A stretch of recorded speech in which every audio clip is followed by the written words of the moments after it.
All right, buckle up, everybody, because today we are diving headfirst into Google's brand new Gemma 3. Gemma 3? Yeah, it's, well, they're calling it this whole family of open source AI models. Mm-hmm. And it's making some pretty big waves in the tech world. You know, I mean, usually this kind of AI firepower is like locked up in these big tech company vaults. Right. But Gemma 3, well, this is designed to be accessible to, well, everybody. Everybody. Developers, researchers, Mm-hmm. you know, even small businesses. That's right. And we actually have this fantastic article here. It's in Spanish, but it's called Gemma 3, La Nueva Generación de Modelos de IA de Google. Okay. And this thing, it's packed with features, let me tell you. Yeah. What I think is really fascinating here is that we aren't just talking about like little tiny improvements here and there. Right. This is a huge leap forward in AI capabilities. Absolutely. And the fact that Google's making it open source, that has the potential to be, I mean, truly revolutionary. Revolutionary. Okay, so let's break this down. What makes Gemma 3 so special? Well, the article highlights its multimodal capabilities. Multimodal capability. Multimodal, yeah.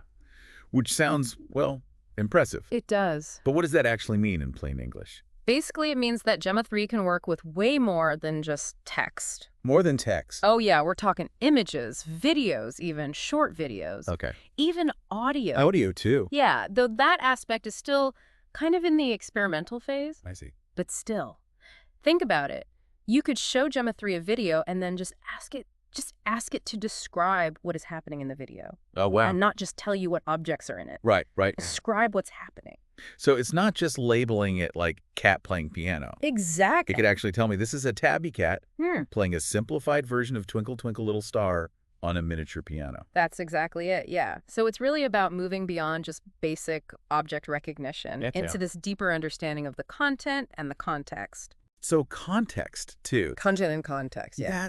That's incredible. It's like I'm already thinking about like all these possibilities like in education. Oh, yeah. Like imagine you have Gemma 3 analyze a student's presentation. Yeah. And it could give them like way more nuanced feedback Absolutely. than just a simple grade. For sure. And think about the accessibility side of things, too. Accessibility. Like imagine someone with a visual impairment using Gemma 3 to actually describe the world around them in real time. Wow. Turning that visual information into audio. Oh, that's amazing. Pretty amazing, yeah. And the article also mentions that Gemma 3 supports, get this, over 140 languages. 140 languages. That's crazy. It's a lot, yeah. And that's not just about translating text, right? It's about generating text in all those different languages. And exactly, yeah. So imagine a world where you can basically communicate with anyone. Anyone. Colleagues, clients, family even, across any language barrier. That's right. I mean, Gemma 3 could help break down those barriers in a way we've never even seen before. Okay, so far so good.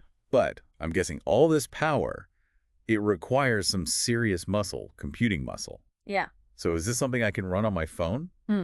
Or do I need a supercomputer? Well, that's one of the things that makes Gemma 3 so unique, I think. Okay. They've released it in 4 different sizes. 4 sizes? 4 different sizes, yeah. And each size, it has a different number of these things called parameters. Parameters. Think of parameters like the building blocks of the AI's brain, I guess you could say. Okay. Yeah. So it's like choosing a computer based on what you need. You wouldn't buy a high-end gaming PC just to check emails. Right, exactly. So you can choose a smaller Gemma 3 model. Small Gemma. Maybe with 1 billion parameters. 1 billion. And that would be great for, you know, running on your phone or maybe like a simple chatbot or something. I see.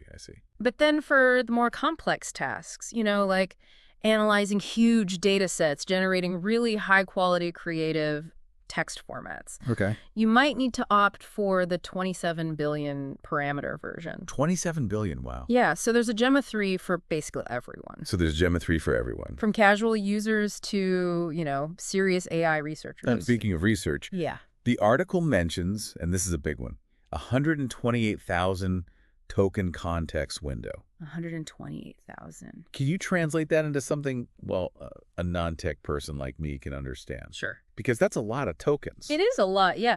Think of it this way. Imagine you are reading a book. Okay. And you're trying to really understand a specific chapter. Well, you kind of need to remember what happened in those previous chapters, right? To fully get the context. To get the context. Well, Gemma 3's large context window, that basically means it can remember a massive amount of information. Okay. Like, think an entire research paper. And this allows it to analyze and generate text with, much deeper understanding. Oh, so unlike those older AI models that would forget what you said like 2 sentences ago, Right. Yeah. Gemma 3 can hold like a much longer and more coherent conversation. Exactly. Yeah. So that opens up some really exciting possibilities Yeah. for everything from writing assistants to creating really interactive and engaging AI character. Okay, this is all seriously impressive. We've got multimodality, this massive language library, scalable sizes, and a memory that would put an elephant to shame. That's right. So what else is there to know about Gemma 3? Well, I mean, it wouldn't be a game changer if it was like really difficult to use, right? So Google's actually made Gemma 3 compatible with a lot of those really popular development tools. Okay. Things like TensorFlow and PyTorch. Oh, I've heard of those. And what this means is that developers can they can integrate it into their existing workflows really easily, and they can customize it for their own specific needs. So it's not just a standalone AI model. Yeah. It's designed to kind of play nicely with the tools that developers are already using. Exactly. And even better, you can actually fine-tune Gemma 3 using your own data. Oh, wow. So, for example, you could train it on your company's internal documents and create like a custom AI assistant that's an expert in your specific field. This just keeps getting better and better. I mean, my mind is buzzing with ideas Yeah. about how Gemma 3 could be used in everything. Education, healthcare, creative writing, scientific research, you name it. For sure. I mean, it's clear that Google is making, a bold move with Gemma 3. A bold move. And it's going to be, I think, fascinating to see how developers and researchers all over the world really embrace this powerful new tool. Okay, we've covered a lot of ground already, We have. but I feel like we've only just scratched the surface of what Gemma 3 is really capable of. Right. Let's take a moment to just kind of gather our thoughts, Sure. because there is still so much more to explore. Absolutely. All right, so we're back and ready to, I guess, dive even deeper into this Gemma 3 rabbit hole. Deeper. Yeah, we've talked about all the amazing things that it can do, but what about its impact, I guess, on the AI world as a whole? This article keeps mentioning open source, and I have to admit, I don't entirely get what that means in this context. Yeah, I mean, it's actually one of the most significant, I think, aspects of Gemma 3. Okay. So traditionally, these really powerful AI models, they were very tightly controlled by those big tech companies, right? Right. But with Gemma 3, what Google is doing is they're making the whole entire code base freely available. Really about To it. anyone to use, to modify, and even to redistribute. Okay, so it's like sharing the secret recipe for like the world's most delicious cake. Right. And anyone can just take it and bake their own version. Yeah, exactly. And not just bake it. I mean, tweak the recipe, add their own special ingredients, maybe even come up with entirely new variations. Wow. I think this level of openness, it really has the potential to, democratize AI in a way we've never seen before. Okay, my mind is officially swirling with possibilities. Yeah. Let's try to kind of unpack this a bit, though. What does this actually mean for, say, a small startup that wants to use AI in their product? Sure. Well, it means that they don't have to, build everything from scratch anymore. Right. Or rely on those super expensive, proprietary AI solutions. Okay. They can take Gemma 3 and adapt it to their own specific needs and create, a really customized AI experience for their users. So instead of needing a whole team of AI experts and tons of computing power, they can use Gemma 3 as like a foundation. Yeah, like a starting point. And build from there. Yeah, exactly. I mean, that's a game changer for businesses of all sizes. Absolutely. And it's not just businesses. I mean, think about a nonprofit organization. Okay. Using Gemma 3 to create like a language learning app for refugees or researchers using it to develop new tools for analyzing climate data. I mean, the possibilities really are limitless. This all sounds incredibly empowering, but it also makes me think about, well, potential downsides. Sure. I mean, if anyone can access and change Gemma 3, couldn't it also be used for, for bad things? Yeah, that's a valid concern for sure. Right. While Google has put in some, safeguards, it's really crucial that the open source community embraces this culture of, responsible AI development. Responsible AI development. Yeah, and that means being really aware of potential biases in the training data. Right. Considering the ethical implications, of the different applications. Right. And really working together to make sure that Gemma 3 is, used for good. So it's kind of like giving everyone a really powerful toolbox. Yeah. but also giving them the responsibility to, use those tools wisely, ethically. Exactly. So education and awareness are key here. The more people understand about AI, its potential, and its risks, the better equipped we'll all be to kind of navigate this world that's changing so rapidly. I'm getting the sense that open sourcing Gemma 3 isn't just like a technical decision. Right. It's a philosophical one. It is. It's about fostering collaboration, encouraging innovation, and really shaping a future where AI benefits everyone. Yeah, it's a bold experiment, that's for sure. Bold experiment. But one that I think has the potential to really redefine, the relationship between humanity and AI. This is all so fascinating. I'm starting to see Gemma 3 not just as like this piece of software, Yeah. but as this movement, this catalyst for positive change. Hmm. But let's get back to the practical side for a minute. Okay. We've talked about open source, but how does it actually work in practice? Whoa. What tools and resources are out there for people who, want to start playing around with Gemma 3? Well, one of the really great things about Gemma 3 is that it's compatible with, a lot of the popular AI development frameworks. Okay. So, for example, if you're familiar with Hugging Face transformers, Okay. you can actually integrate Gemma 3 into your, existing projects really easily. Seamlessly, yeah. Okay.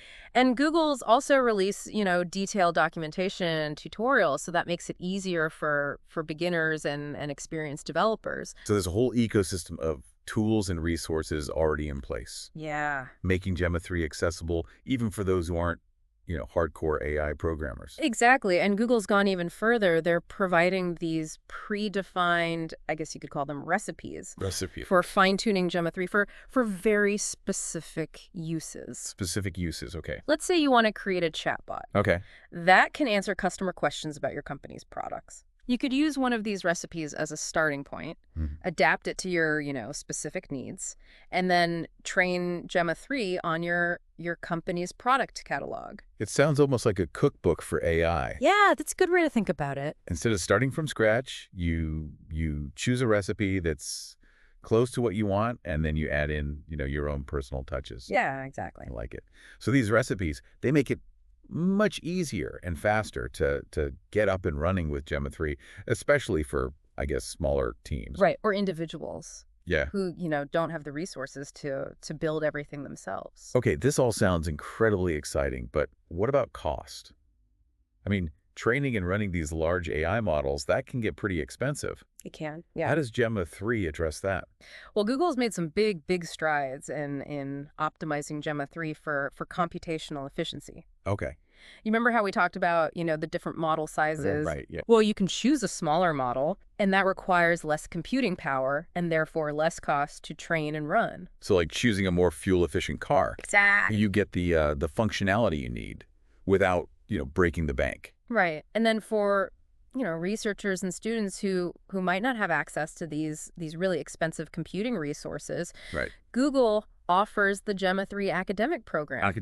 And that program actually gives them access to Google Cloud credits, which makes it much more affordable to experiment with and train, these large AI models. So they're really trying to make Gemma 3 accessible to everyone. They are. From, individual hobbyists to large research institutions. Yeah. It's pretty remarkable. I mean, this really does feel like a turning point in the AI world. It does. I'm sensing this shift away from those closed proprietary systems. Right. Towards something more open, more collaborative. Yeah, it's a really exciting time to be involved in AI, that's for sure. It is. And it's going to be, I think fascinating to see how this open source approach really shapes the development and the deployment of AI in the years to come. Okay, we've talked about the technical aspects, the open source philosophy, the resources that are available. We have. But what about the real world impact? How is Gemma 3 actually being used today? Right.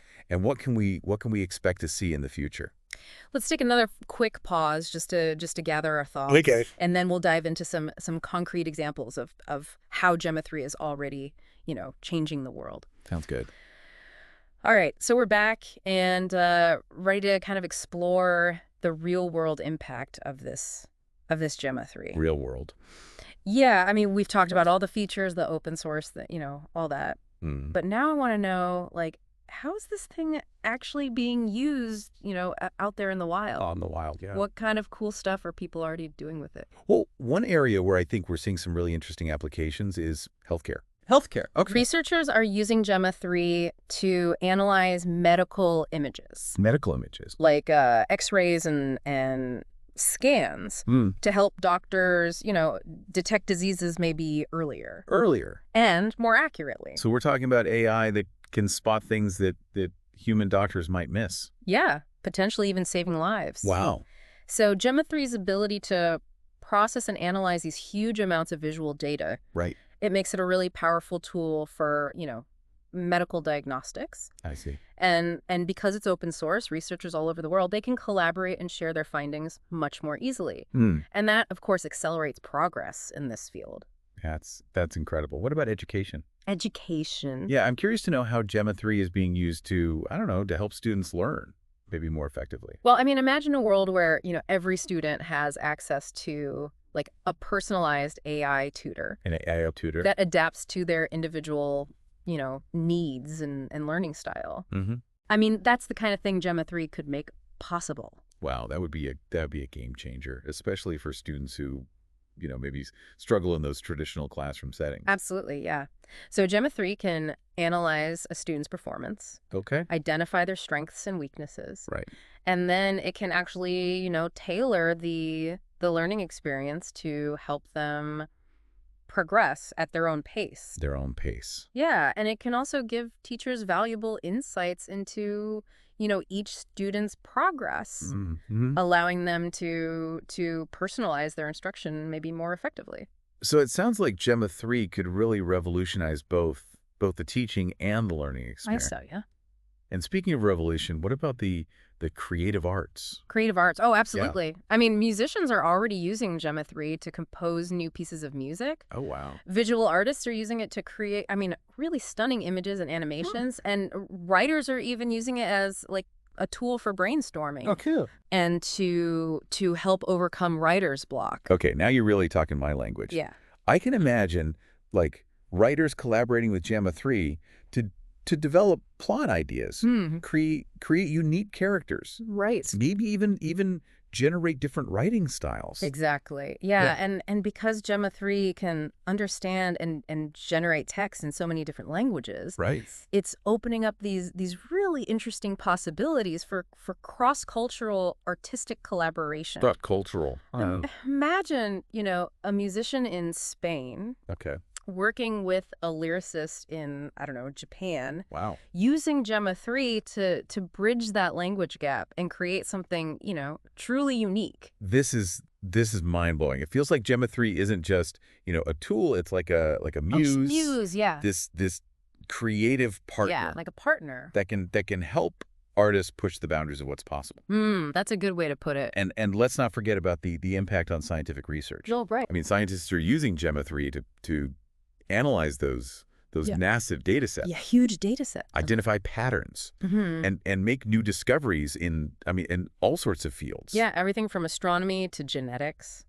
So we're talking about AI that can actually accelerate scientific progress. Yeah. Potentially leading to breakthroughs in, I don't know, medicine, technology, Yeah. our understanding of the universe itself. Exactly. Yeah. Gemma 3's ability to process and analyze information, at a scale that would be just impossible for humans. Impossible. It really makes it, an invaluable tool for scientific discovery. Now, because it's open source, researchers everywhere can share their data, Yeah. share their code, Right. share their findings. Leading to, I think, faster progress and much more collaborative research. This all sounds incredibly promising, but I think it's important to acknowledge that there are also potential, challenges Sure. and concerns. With such a widespread adoption of AI, even powerful tools like this, Gemma 3. Right. As with any really powerful technology, I think. Right. It's absolutely crucial that we use AI, responsibly,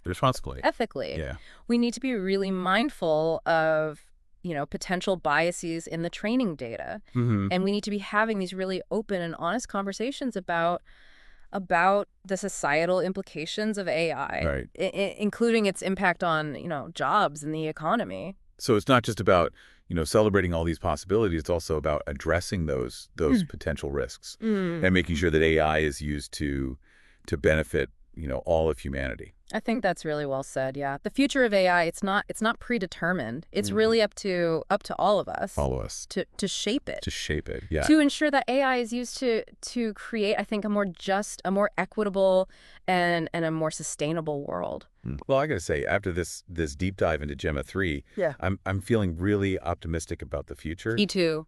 It's clear that this technology has the potential to really revolutionize countless aspects of our lives. For the better, hopefully. For the better, absolutely. I think Gemma 3 it's really a testament to human ingenuity. It is. And a powerful reminder that when we collaborate and we share knowledge, we can achieve some truly remarkable things. Well said.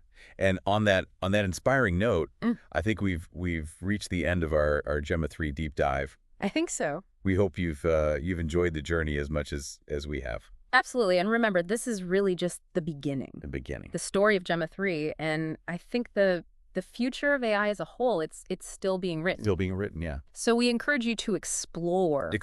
Experiment. And to contribute your own unique voice to this really exciting narrative. Thank you for joining us. And until next time, keep exploring the infinite possibilities of the world around you.